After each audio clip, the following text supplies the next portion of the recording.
ओम शांति। 16 सितंबर 16 सितंबर 2021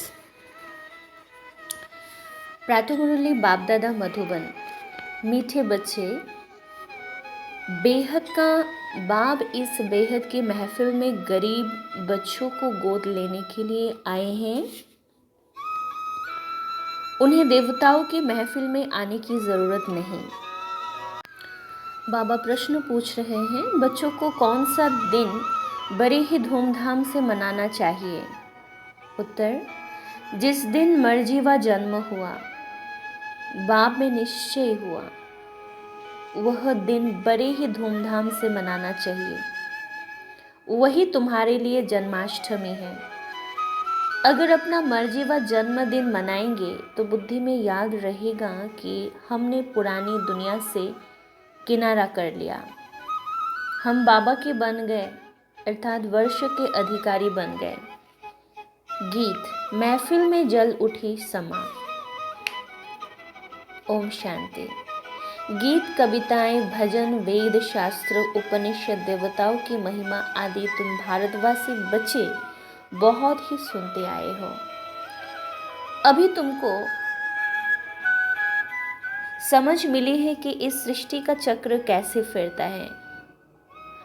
past को भी बच्चों ने जाना है, प्रेजेंट दुनिया का क्या है ये भी तुम देख रहे हो, वह भी प्रैक्टिकल में अनुभव किया। बाकी जो कुछ होना है सो अभी प्रैक्टिकल में अनुभव नहीं किया है। पास्ट में जो हुआ उसका अनुभव किया है। बाबा ने ही समझाया है, बाप बगैर और कोई समझा तो नहीं सकते। अतः मनुष्य है परंतु वो कुछ भी नहीं जानते। रचयिता और रचना के आदि मध्य अंत को कुछ भी नहीं जानते। अभी कलयुग का अंत है ये भी मनुष्य नहीं जानते। हाँ, आगे चल अंत को जानेंगे, मूल को जानेंगे। बाकी सारी नॉलेज को नहीं जानेंगे, पढ़ने वाले स्टूडेंट ही जान सकते हैं। यह है मनुष्य से राजाओं का राजा बनना, सो भी ना आसुरी राजाएं परंतु देवी राजाएं, जिन्हों को आसुरी राजाएं पूजते हैं। यह सब बातें तुम बच्चे ही जानते हो, विद्वान आचार्य आदि जरा भी नहीं जानते। भगवान जिसको क्षमा कह पुकारते हैं उसको भी नहीं जानते। गीत गाने वाले कुछ भी नहीं जानते, महिमा सिर्फ गाते हैं। भगवान भी कोई समय इस दुनिया की महफिल में आया था ना। महफिल अर्थात जहाँ बहुत इकट्ठे हो। महफिल में खाना पीना शराब आदि मिलता है। अभी इस महफिल में तुमको बाप से अविनाशी ज्ञान रत्नों का खजाना मिल रहा है, अथवा ऐसे कहें हमको बैकुंठ की बादशाही बाबा से मिल रही है। इस सारी महफिल में बच्चे ही बाबा को जानते हैं कि बाप हमको सौगात देने आए हैं। बाप महफिल में क्या देते हैं? मनुष्य महफिल में एक दो को क्या देते हैं? इसमें रात दिन का फर्क है। बाप जैसे हलवा खिलाते हैं और वह सस्ते में सस्ती वस्तु चने खिलाते हैं। हलवा और चना दोनों में कितना फर्क हुआ। एक दो को चने खिलाते रहते हैं, कोई कमाता नहीं तो कहा जाता है ये तो चने चबा रहे हैं। अभी तुम बच्चे जानते हो, बेहद का बाप हमको स्वर्ग के बादशाह राजाएं का वरदान दे रहे हैं। शिव बाबा इस महफिल में आते हैं ना, शिव जयंती भी तो मनाते हैं ना, परंतु वह क्या आकर करते हैं ये किसी को भी पता नहीं है। वह बाप है, बाप ज़रूर कुछ खिलाते हैं, देते हैं। माता पिता जीवन की पालना तो करते हैं ना। तुम भी जानते हो वह माता पिता आकर के जीवन की संभाल करते हैं, अडॉप्ट करते हैं। बच्चे खुद कहते हैं, बाबा हम आपके 10 दिन के बच्चे हैं, अर्थात 10 दिन से आपके बने हैं। तो समझना चाहिए कि हम आपसे स्वर्ग की बादशाही लेने का हकदार बन चुके हैं, गोद ली है। जीते जी किसी की गोद ली जाती है तो अंधश्रद्धा से नहीं लेते। माता पिता भी बच्चे को गोद में देते हैं। समझते हैं हमारा बच्चा उनके पास जास्ती सुखी रहेगा और ही प्यार से वे संभालेंगे। तुम भी लौकिक बाप के बच्चे यहाँ बेहद के बाप की गोद लेते हो। बेहद का बाप कितना रुचि से गोद लेते हैं। बच्चे भी लिखते हैं, बाबा हम आपका हो गया, फिर दूसरे से तो नहीं कहेंगे। प्रैक्टिकल में गोद ली जाती है तो सेरेमनी भी की जाती है ना, जैसे जन्मदिन मनाते हैं ना, तो ये भी बच्चे बनते हैं, कहते हम आपके हैं, तो 6-7 दिन बाद नामकरण भी मनाना चाहिए ना, परंतु कोई भी मनाते नहीं। अपने जन्माष्टमी तो बड़े धूमधाम से मनाने चाहिए, परंतु मनाते ही नहीं। ज्ञान भी नहीं है कि हमको जयंती मनानी है। 12 मास होते हैं तो मनाते हैं। अरे पहले मनाया नहीं, 12 मास के बाद क्या मनाते हो? ज्ञान 12 मास के बाद क्यों मनाते हो? ज्ञान ही नहीं, निश्चय नहीं होगा। एक बार जन्मदिन मनाया वो तो पक्के हो गए, फिर अगर जन्मदिन मनाते हुए भागंती हो गए तो समझा जाएगा मर गया। जन्म भी कोई तो बहुत धूमधाम से मनाते हैं, कोई गरीब होगा तो गुड़ चने भी बांट सकते हैं, जास्ती नहीं। तुमको पूरी रीति समझ में नहीं आता है, इसलिए खुशी नहीं होती।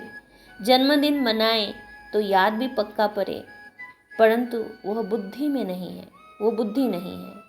आज फिर भी बाप समझाते हैं, जो नए बच्चे हैं उनको निश्चय होता है तो जन्मदिन मनाएं। फलाने दिन हमको निश्चय हुआ जिससे जन्माष्टमी शुरू होती है, तो बच्चों को बाप और वर्ष का पूरा याद करना चाहिए। बच्चा कभी भी भूलता थोड़ी ही है कि मैं फलाना का बच्चा हूँ। यहाँ कहते हैं कि बाबा हम आपको याद नहीं पड़ते हो। ऐसे अज्ञान काल में तो कभी नहीं कहेंगे। याद ना चढ़ने का सवाल ही नहीं उठता।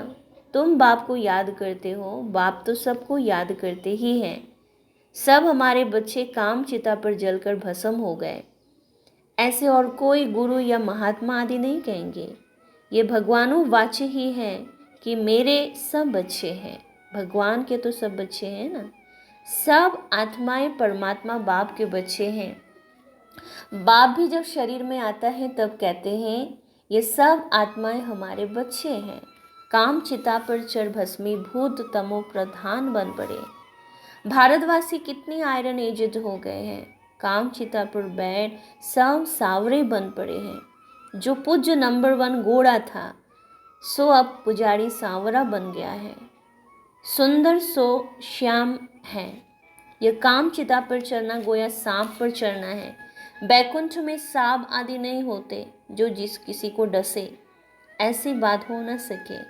बाबा कहते 5 विकार की प्रवेशता होने से तुम तो जैसे जंगली कांटे बन जाते हो। जंगली कांटे बन गए हो। कहते बाबा हम मानते हैं यह है ही कांटों का जंगल, 1-2 को डसकर सब भस्मीभूत हो गए। भगवानु वाच मुझ ज्ञान सागर के बच्चे जिनको मैंने कल्प पहले भी आकर स्वच्छ बनाया था, वो अब पतित काले हो गए हैं। बच्चे जानते हैं हम गोरे से सांवरा कैसे बनते हैं। सारे 84 जन्मों की हिस्ट्री, ज्योग्राफी, ये सारे बुद्धि में है। इस समय तुम जानते हो, कोई 5-6 वर्ष से लेकर अपनी बायोग्राफी जानते हैं नंबरवार बुद्धि अनुसार। हर एक अपने पास्ट बायोग्राफी को भी जानते हैं, हमने क्या क्या बुरा काम किया। मोटी मोटी बातें तो बताई जाती है हमने क्या क्या किया, आगे जन्म की तो बता ही नहीं सकते। जन्म जन्मांतर की बायोग्राफी कोई बता ना सके। बाकी 84 जन्म कैसे लिए सो बाप बैठ उन्हों को समझाते हैं। जिन्होंने पूरे 84 जन्म लिए हैं उन्हीं की स्मृति में आएगा। घर जाने के लिए मैं तुमको मत देता हूँ, इसलिए बाप कहते हैं ये नॉलेज सब धर्म वालों के लिए है। अगर मुक्ति धाम घर जाना चाहते हो तो बाप ही ले जा सकते हैं। सिवाय बाप के और कोई भी अपने घर जा नहीं सकते। कोई के पास ये युक्ति है नहीं जो बाप को याद कर और वहाँ पहुँचे। पुनर्जन्म तो सबको लेनी है, बाप बगैर तो कोई ले जा नहीं सकते। मोक्ष का ख्याल तो कभी भी नहीं करना है। यह तो हो ही नहीं सकता। यह तो अनादि बना बनाया ड्रामा है, इसमें कोई भी निकल नहीं सकता। सबका एक बाप ही लिबरेटर गाइड है, वही आकर युक्ति बतलाते हैं कि मुझे याद करो तो तुम्हारे विकर्म विनाश होंगे, नहीं तो सजाएं खानी पड़ेगी। पुरुषार्थ नहीं करती तो समझते हैं यहाँ का नहीं है। मुक्ति, जीवन मुक्ति का रास्ता तुम बच्चे नंबर 1 पुरुषार्थ अनुसार जानते हो। हरेक के समझाने की रफ्तार अपनी अपनी है। तुम भी यह कह सकते हो इस समय पतित दुनिया है, कितनी मारामारी आदि होती है। सतयुग में ये नहीं होगा, अभी तो कलयुग है, ये सब मनुष्य मानेंगे। Satyuga, Treta, golden age, silver age और भाषाओं में भी कोई नाम कहते ज़रूर होंगे। इंग्लिश तो सब जानते हैं, डिक्शनरी भी होती है इंग्लिश हिंदी की। अंग्रेज लोग बहुत समय राज्य करके गए तो उन्होंने इंग्लिश काम में आते हैं। मनुष्य इस समय यह तो मानते कि हमारे में कोई गुण नहीं है। बाप आप आकर रहम करो, फिर से हमको पवित्र बनाओ, हम पतित हैं।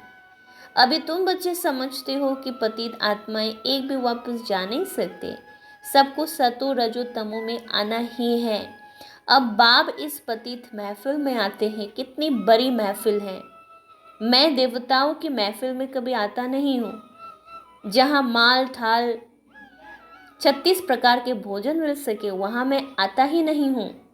जहाँ बच्चों को रोटी भी नहीं मिलती, उन्हों के पास आकर गोद में लेकर बच्चा बनाए वर्षा देता हूँ। साहूकारों को गोद में नहीं लेता हूँ, वे तो अपने ही नशे में चूर रहते हैं। खुद कहते हैं कि हमारे लिए तो स्वर्ग यहाँ ही है, फिर कोई मरता है तो कहेंगे स्वर्गवासी हुआ, तो ज़रूर ये नर्क हुआ ना। तुम क्यों नहीं समझते हो?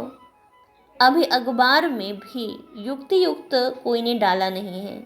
बच्चे भी जानते हैं हमको ड्रामा पुरुषार्थ कराता है।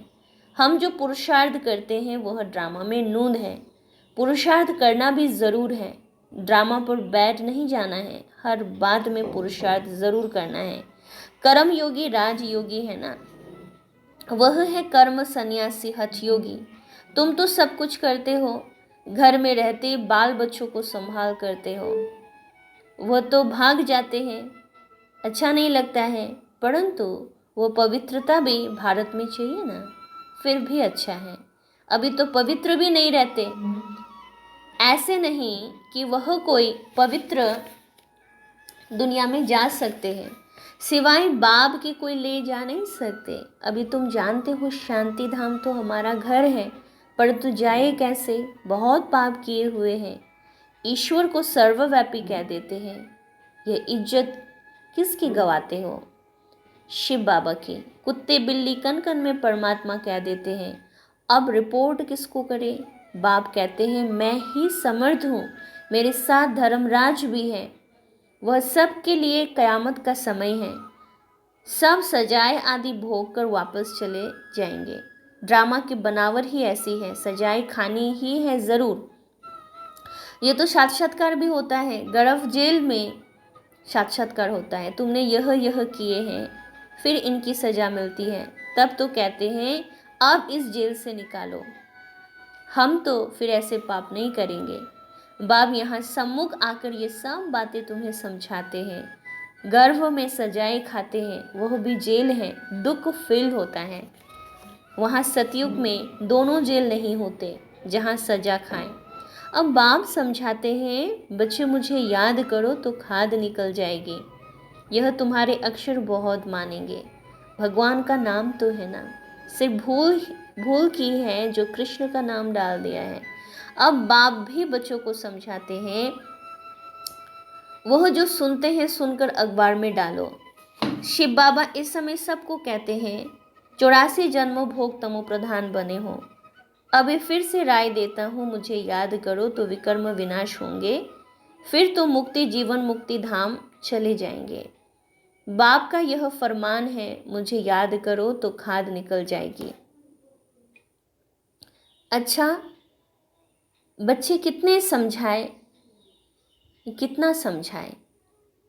अच्छा, धारणा के लिए मुख्य सार, 1 नंबर पॉइंट, हर बात में पुरुषार्थ जरूर करना है। ड्रामा कहकर बैठ नहीं जाना है। कर्मयोगी राजयोगी बनना है। कर्म सन्यासी हठ योगी नहीं। 2 बगैर सजा खाए बाबा के साथ घर चलने के लिए याद में रहकर आत्मा को सतो प्रधान बनाना है। सांवरे से घोड़ा बनना है। वरदान, अपनी श्रेष्ठता द्वारा नवीनता का झंडा लहराने वाले शक्ति स्वरूप भव। अर्थात अब इस समय प्रमाण समीपता के प्रमाण शक्ति रूप का प्रभाव जब दूसरों पर डालेंगे तो अंतिम प्रत्यक्षता समीप ला सकेंगे।